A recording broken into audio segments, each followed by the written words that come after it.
What is up, my guys, and welcome back to the channel known as s.w.o.r.d. As always, I'm your most endearing host, Daniel, and today we're doing something a little different. Gonna be a first episode breakdown. But before we ever get into that, gotta get rid of that YouTuber BS and get that stuff out of the way. As always, you guys like the stuff, you know what to do. You guys comments, you guys know what to do. Criticisms, you already know what to do. May look at the criticisms, may not, but hey, who's to say? It's my stuff. I can do what I want.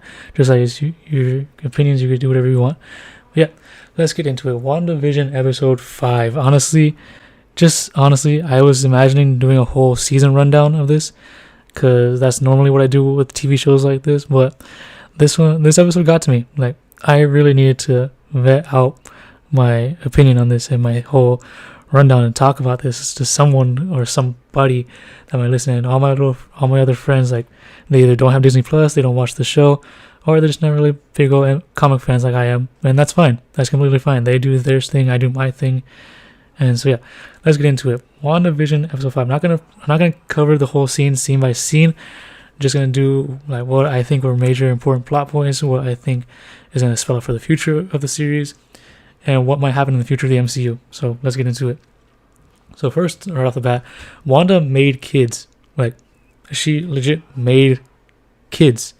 She was pregnant in episode 3 and gave birth in that episode, but I thought that was just gonna be a fluke. I know it's not really a fluke. I just thought of some off chance it might be a fluke, because, well, they're in episode 5. Like, honestly, they're in episode 5 and they're babies for about 2 minutes.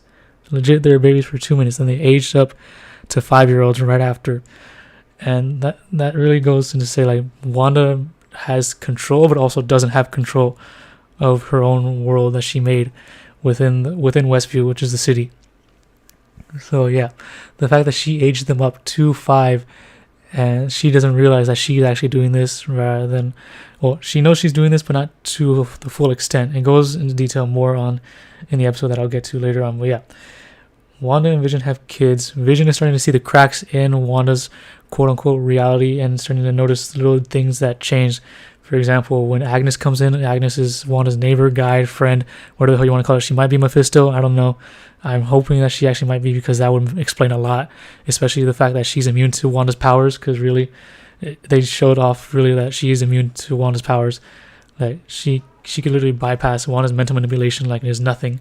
So that could be a reason as to why she's Mephisto, or just literally some other created creature, whatever the fuck you want to call it, that Wanda made, so that way she actually has some ties to the real world. So yeah, that happened with that between Agnes and Vision. Vision starting to see cracks. There's also a scene where he's at his job and he actually frees someone from Wanda's mental manipulation, and they claim that they're in pain and they don't know what's going on. They don't know where they've been or how long they've been in Westview, and that Vision just resets their mind just to save them from the pain, and so on and so forth. And then we have this whole confrontation leading up to Wanda and Vision talking to each other. Like, Vision's telling Wanda, like, what you're doing is wrong. You know you can't be doing this. None of this is real, and everything like that. And Wanda's just trying to deny everything. It gets to the point where they're both levitating up and about to use their powers on each other. But then they realize that, no, that's not really going to happen, because, well, no, regardless of how wrong Wanda is, Vision and Wanda still care for each other, especially Vision. And he gets this whole little rant of saying, like, he can't remember anything before Westview, before he got into the show, because, well, as you guys know, he fucking died in the MCU and Wanda brought him back. Speaking of bringing him back, it actually shows that Wanda going into S.w.o.r.D headquarters and retrieving his corpse. And you guys don't know what S.w.o.r.D is? Then it's a sister organization to S.h.i.E.L.D. basically. I'll give you a quick rundown right now. It was made by Monica Rambeau's mom, Maria Rambeau. At least that's what I think her name is, because she was in Captain Marvel along with her daughter Monica. And I don't really want to talk about Captain Marvel because I didn't really like Captain Marvel. I don't care. Fight me on that if you want to. I honestly don't care. My opinion is I don't like Captain Marvel. So yeah, that happened. Maria Rambeau died when in the 5-year gap between where the snap and the fucking blip, I hate that fucking word, blip, happened. And so yeah, now there's a new director who was a longtime friend of Monica's mom, and he thinks Wanda's a terrorist at this point, because she broke into S.w.o.r.D headquarters, kidnapped thousands of people to play in her little game, and basically quarantined herself in a hexagon shape that they're calling the Hex, in a sense, which really leads into me thinking that they're going to label her the Scarlet Witch in this series. Because at this point in the MCU, she doesn't have a superhero name. They even throw a little joke in there saying like, wait, she doesn't have a weird ass name or anything like that. There's no quickie name for her or something like that they call it, and everyone's just like, nope. So yep, they might call her the Scarlet Witch because her powers give off a red energy color, and the hex, well, basically witches hex people. So she's gonna be labeled the Scarlet Witch by the end of the series, most likely. So yeah, that happened, and the dog ends up dying because, well, I'm sorry if I didn't mention this before, but the kids, Billy and Tommy, that's their names that WandaVision gave them, they end up finding a dog. They end up wanting to keep the dog, and the dog ends up dying in Agnes's house, and it's alluded that Agnes might have killed the dog on purpose, but it's not really outright said. And there's whole little speeches that Wanda has with her kids saying like, you can't bring back the dead, really. And I'm just looking at Wanda like, what the fuck happened to Vision then? And you could tell like the kids are thinking the same thing, like, well, I mean, they're not thinking it, but you can see on their faces like saying like, no, you could bring back the dead. You brought our quote unquote dad back to life and everything like that. And they end up talking about Pietro, who was her brother, aka Quicksilver. And so they literally all this scene is set up to show like the kids aren't real, and that they might be just little embodiments of Wanda's subconscious or different aspects of her personality, and saying like, and really like, oh yeah, she can do anything that she wants to in this world. And so yeah, that happens. And after the whole confrontation with Vision, there's a knock at the door, and lo and behold, who pops up but fucking Quicksilver. Quicksilver pops up in this episode, and it's not Pietro. It's not the dude that played Kick-Ass. It's not Dave Lazuski. It's literally Quicksilver, Evan Peters Quicksilver. Legit, it's Evan Peters Quicksilver from the XMen franchise, from Fox's Marvel Universe. And that part literally just, I was like, what the fuck is going on? Like, she legit broke reality. She broke through her universe. She broke into one universe and went to the other. She crossed universes. She made the multiverse, basically. She connected multiverses together. And that doesn't explain how powerful she is. And people still say that she's not the most powerful Avenger. I say this seems a pretty wholeheartedly fuck you to that statement. I'm not gonna lie. That's a wholehearted fuck you. And really. So yeah. Fucking that just like, wow. I'm legit just wow.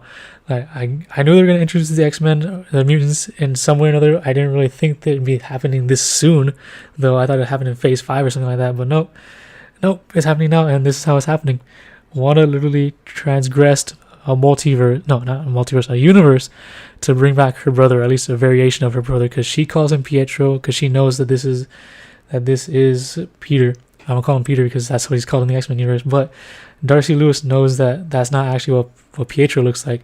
She even states like, wait, they recast Pietro and everything like that, like being the embodiment of the fan base, I guess, or the viewers for a quick second. And so yeah, the episode ends there, and I'm just like, what the fuck? And I guess this does prove to some theories out there that says like, oh, WandaVision is alluding to Doctor Strange and the Multiverse of Madness, and so on and so forth. And like, whoa, this is how they're gonna bring the 3 Spider-Mans for Spider-Man 3, and so on and so forth. Or like, this is how they're gonna tie the Sony universe with the MCU, the Fox universe with the MCU. And like, yeah, this kind of makes sense now. I was wondering how Feige and everyone at Marvel were gonna do this. I mean, I had a feeling that it wasn't gonna be because of the gamma radiation that quote unquote came off when both Thanos, Tony, and the Hulk snapped with the Infinity Gauntlet, because that would just be like a complete BS in a sense to me. So yeah, that just might be how they introduce the mutants and everyone being alternate universe beings and so on and so forth. It's okay. It's not perfect, and it's fine, and like, it really sets up future MCU stuff. Like, I know there's a theory out there going that Wanda might be the actual villain of Multiverse of Madness, and this might actually be the case if that's the direction they're going to go in. But I still want to hold out for Nightmare and possibly Mephisto being the freaking villains of Multiverse of Madness. And so yeah, that's the quick rundown of this. I'm still in shock because I barely finished watching the episode like 20 minutes ago before recording this video, and like, honestly, I still need some time to process this on my own. So yeah, if you guys, again, like, once again, you guys liked it, I'll keep doing this. I'm probably gonna keep doing this, so on and so forth, till the season ends, and then do a quick season rundown of what's gonna happen or the season rundown of what happened in the season, and probably give my own theories about what's going to happen in the future of the MCU and everything like that in greater detail. But yeah, that's going to do it for this episode. Again, if you liked it, you like it. If you don't, okay. Questions, comments, concerns, criticisms, you already know what to do with them. As always, links in the description. I know I talked fast in this episode, like really fast, more than usual, and that's just because like I'm still trying to process every single bit of information.